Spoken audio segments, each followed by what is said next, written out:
On marche sur la tête sur le marché de l'emploi aussi. Savez-vous que le nombre de postes vacants a atteint un niveau record? D'après le ministère du Travail, le taux d'emploi vacant est à son plus haut niveau depuis 2003. Depuis donc plus de 15 ans.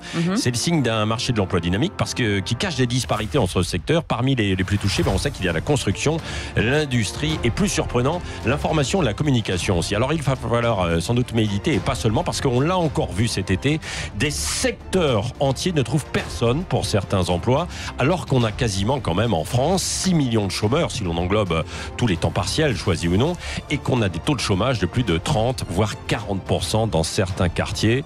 Et dans le même temps, il y a plein de secteurs où on ne trouve personne pour travailler. Là, quand même, il va falloir qu'on nous explique comment on peut arriver s'en sortir, à cette distorsion qui est quand même assez terrible. On a besoin d'aller chercher de la main-d'œuvre, mais dans tous les secteurs. C'est pas que de la main-d'œuvre peu qualifiée, puisque c'est également le cas dans les hôpitaux. On l'a vu avec la crise des urgences qui est encore très très élevée aujourd'hui. Donc voilà, on marche sur la tête dans ce secteur. On attend d'ailleurs des chiffres prochainement aussi encore sur l'emploi. Et puis heureusement quand même, Cécile, il y a une bonne nouvelle. On peut terminer par une bonne nouvelle peut-être. On va terminer. On en parlera tout au long de ce grand matin. Vous avez peut-être entendu parler de Jean-Pierre, cet homme de 86 ans qui a flashé sur une jolie dame dans un bus mardi dernier.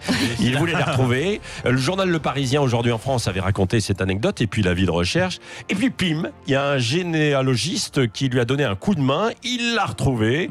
Ils se sont téléphonés hier. Vous savez qu'ils sont nés la même année. En 1933, ça ne nous rajeunit pas quand même. Ils vont se revoir comme quoi il n'y a pas d'âge pour nous refaire le coup du coup. C'est trop mignon, j'adore l'idée. Restez avec nous, 6h53.